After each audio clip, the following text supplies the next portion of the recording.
Hello কাছের বন্ধুরা, কেমন আছো সবাই? আশা করি অনেক ভালো আছো। আসলে এই অবস্থাতে ভালো থাকার কথা না কারোর, তারপরেও ভালো থাকতে হয়, খেতে হয়, চলতে হয়। যাই হোক, আজকে আমি অন্য রকম একটি আনকমন পটলের রেসিপি বানিয়েছি, তাই ভাবলাম তোমাদের সাথে শেয়ার করি।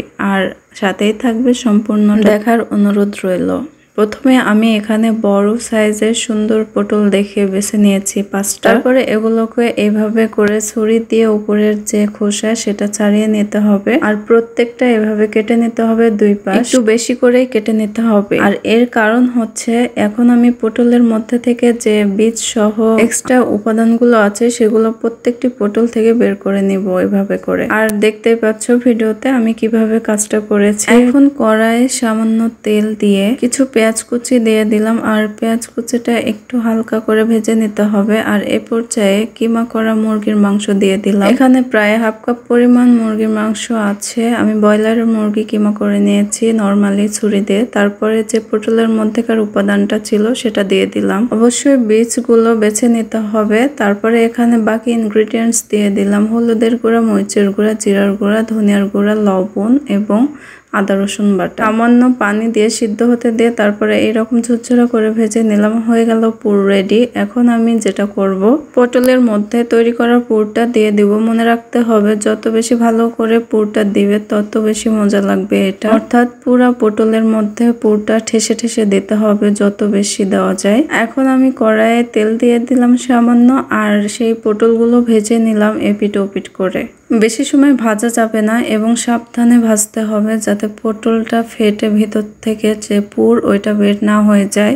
হালকা আঁচে ভেজে নিতে হবে 5 থেকে 7 মিনিট। ভাজা হয়ে গেলে তুলে নিব পটলগুলো। আর দেখতেই পাচ্ছ কিভাবে পটলগুলো ভেজে নিয়েছি, রংটা কেমন হয়েছে।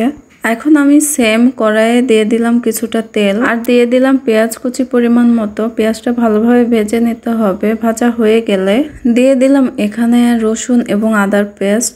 ভালোভাবে কাঁচা মশলাটা তেলে ভেজে নিয়ে এ পর্যায়ে শুকনা মশলাগুলো দিয়ে দিব, অর্থাৎ লবণ পরিমাণ মতো, হলুদের গুঁড়া, মরিচের গুঁড়া, জিরার গুঁড়া দিয়ে দিব। মশলাগুলো তেলের সাথে ভালোভাবে ভুনিয়ে নিয়ে দিয়ে দিব পরিমাণ মতো পানি।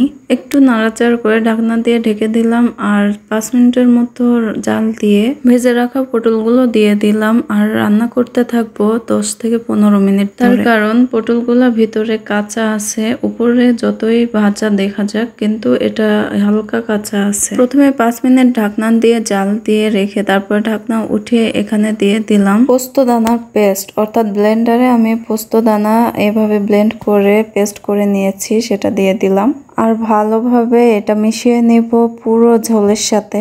আর এতে সুন্দর একটি গ্রেভি তৈরি হয়ে যাবে। এটা রান্না করতে থাকবো প্রায় 10 মিনিট। আর এই পর্যায়ে দিয়ে দিলাম কাঁচামরিচ। হয়ে গেল আমার খুবই মজাদার, খুবই সুস্বাদু পটলের পোস্ত।